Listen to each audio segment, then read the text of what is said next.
Good morning, students. In the previous two videos, we learned about the central problem of the economy, what to produce, how to produce, and for whom to produce. In this video, we learn about the main topic of the microeconomics, which is production possibility curve. As its name explains its mean also, production possibility curve means the possibility of production that can be in under budget. Production possibility curve, कितना production हम कर सकते हैं, कितनी हमारी capacity है, वो production possibility curve के अंदर आता है. It is the curve showing different combination of two goods.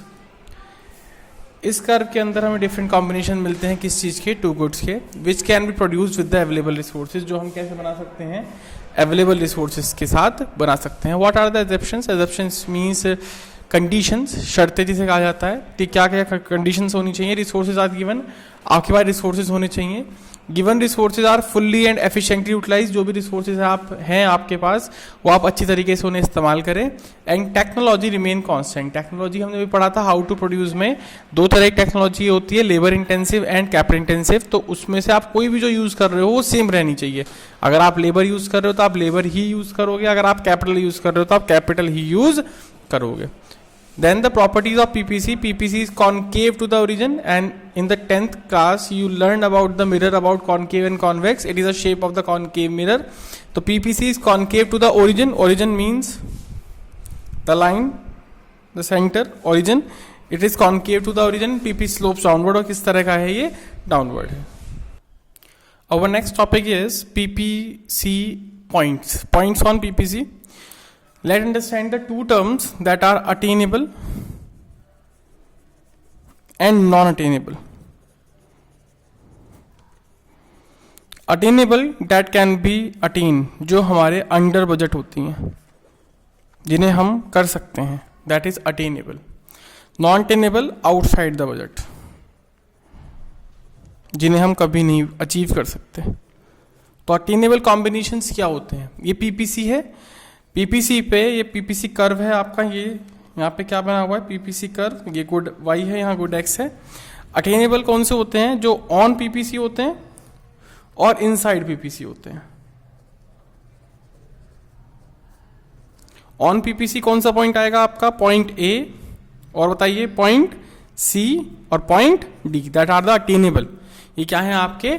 Attainable. Non attainable क्या है? पॉइंट ई, जो कहाँ होगा आपका? आउटसाइड और बियॉन्ड द पीपीसी. जो पीपीसी क्या होगा? बिल्कुल बाहर होगा. नेक्स्ट पॉइंट आता है fuller utilization of resources. Fuller utilization of resources, that term is used when the resources are fully and efficiently utilized. इसका मतलब जितने resources हमारे पास हैं हम उन्हें अच्छी तरीके से इस्तेमाल कर रहे हैं. The point is point A, जितने हमारे resources हम पूरी तरीके से उन्हें utilize कर रहे हैं. Under utilization of resources, जितने हमारे पास resources थे हम कम utilize कर पाए, वो कौन से हैं आपके? Point C and point D. Let's start it. Points on PPC, the diagram will be same. Point A, C and D are attainable combinations. Attainable combinations are those combinations which are on or inside PPC. जो PPC के अंदर या PPC पर होते हैं वो कौन से होते हैं आपके attainable combinations. Point E is unattainable. Non-attainable एक ही बात है. Combinations, unattainable combinations are those combinations which are outside PPC. जो PPC से क्या से होते हैं आपके? बाहर होते हैं. Point A show full utilization of resources and point C and D show underutilization of resources in which actual output is less than potential output. What do you mean by potential? Capacity. मैं कह सकता हूं कि आप एक दिन में 100 things manufacture कर सकते हो, that is your potential. Actual आपने 50 करी, तो उसे कहते हैं हम अंडर यूटिलाइजेशन ऑफ रिसोर्सेज. की कैपेसिटी तो 100 की थी, कर कितने पाए आप? 50. तो वो क्या है आपका? Under utilisation of resources. 100 की कैपेसिटी है, 100 ही कर पा रहे हो. Point A, full utilization of resources. जितने रिसोर्सेज है उन्हें पूरी तरीके से आप इस्तेमाल कर रहे हो. Next is PPC slopes downward. मैंने अभी व्हाट टू प्रोड्यूस में 2 पॉइंट थे. What goods are to produce, in which quantity goods are to produce. एक बात आपको समझनी पड़ेगी हमेशा ही, हमारी इकोनॉमी में रिसोर्सेज हमेशा कम होते हैं. अगर हमें एक गुड्स को इंक्रीज करना है, दूसरे को हमें क्या करना पड़ेगा? हमेशा डिक्रीज करना पड़ेगा. ये चीज आपको ध्यान में रखनी है. In order to increase production of one goods, we have to sacrifice the production of another goods. Let's started PPC slopes downward. PPC downward क्यों होता है? पीपीसी ऑलवेज स्लोप डाउनवर्ड, हमेशा स्लोप कैसा होता है? उसका डाउनवर्ड होता है। इट इम्प्लाइज, ये बताता है higher production of good X, good X का प्रोडक्शन ज्यादा होना must lead to lower production of good Y. इससे किसका प्रोडक्शन कम हो जाएगा? आपका गुड वाई का। आप देख सकते हैं डायग्राम में, गुड एक्स को हम इंक्रीज कर रहे हैं और किसे कम कर रहे हैं? यहाँ पे गुड वाई को कम कर रहे हैं। Here is the explanation of the diagram. In order to increase the production of good X from OM to OM1, diagram आप इस तरह से बना के देख सकते हैं। यहाँ आपका गुड Y है, यहाँ पे आपका गुड X है। आप इस तरह से बनाइए। ये जो इसके ऊपर कर्व है, ये क्या है? PPC। ये पहले OM था और हमें OM1 तक लेके आना है इसे।